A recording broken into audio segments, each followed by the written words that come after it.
world. All right, let's establish some ground rules for how particles actually move. You see, the state of any matter, whether we're talking about a solid, a liquid, or a gas, is totally dictated by the movement and the spacing of its particles.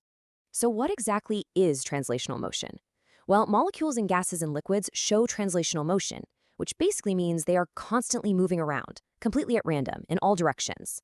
Actually, molecules in these states are multitasking. They're showing three types of movement all at once: translational, rotational, and vibrational. But it's this translational, wandering motion that allows your liquids to flow and gases to fill up a whole room.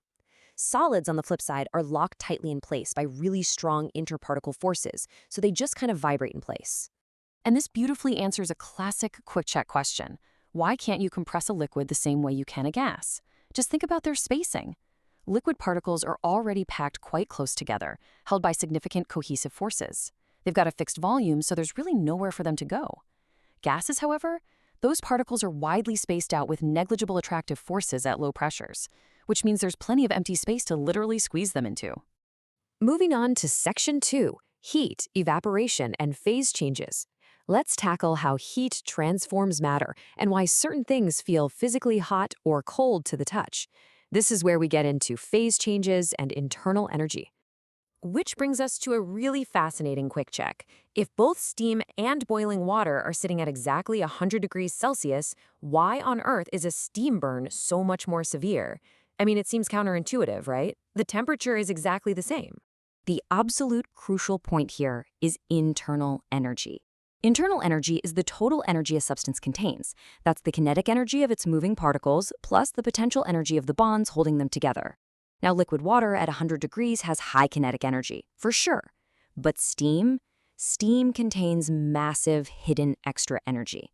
That's the energy that was actively used to completely break the liquid's cohesive forces during boiling.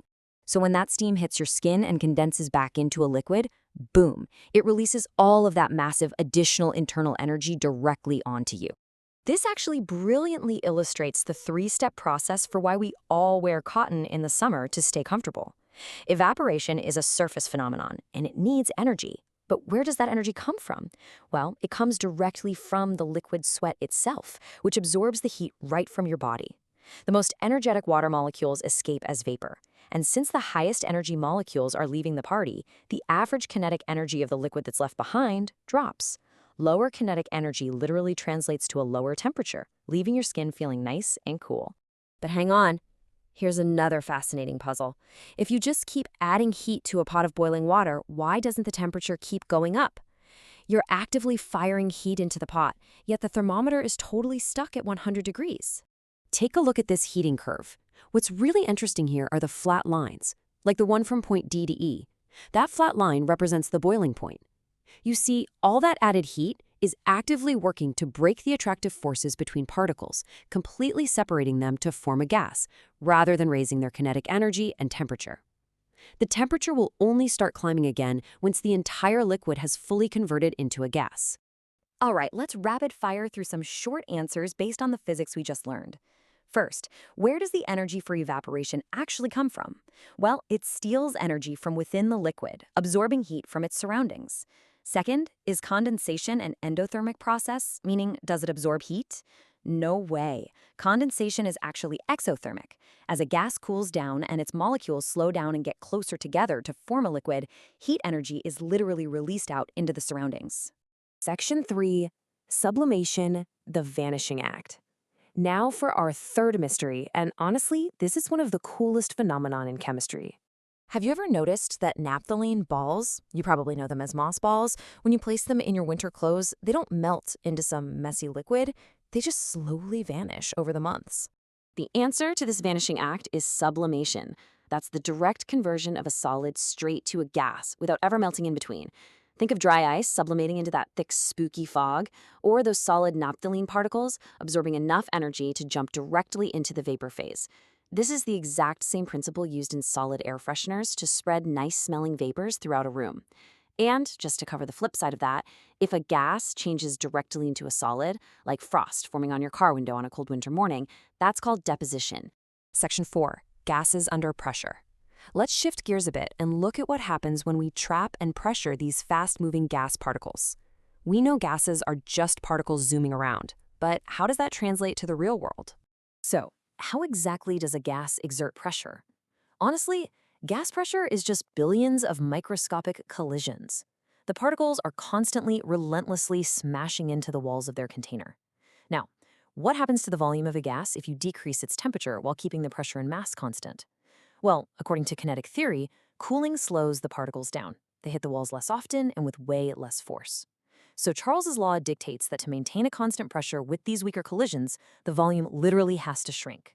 And this brings us to a seriously mind-bending application. Can you change the temperature at which water boils just by changing the pressure? Absolutely, yes. You see, boiling happens when a liquid's vapor pressure equals the external atmospheric pressure.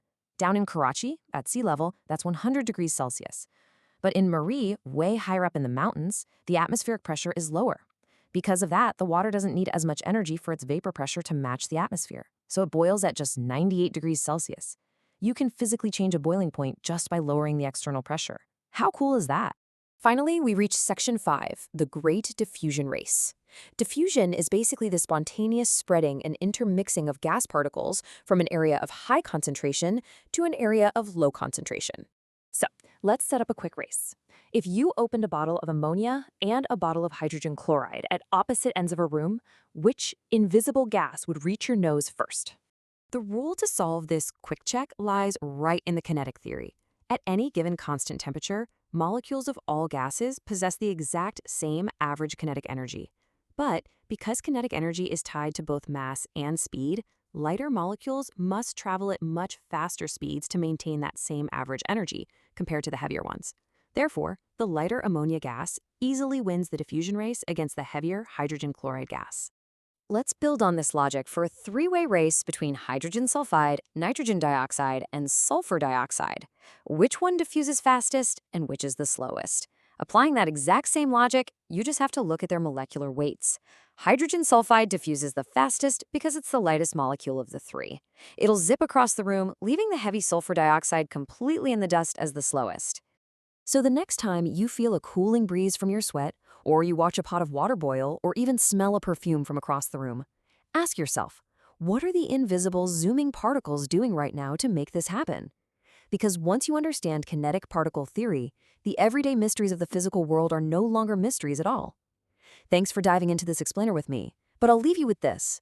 If heat speeds particles up until they become a gas, what happens if we just keep heating them, like to temperatures hotter than the surface of the sun? Do they break apart entirely? Keep questioning the world around you, and we'll see you next time.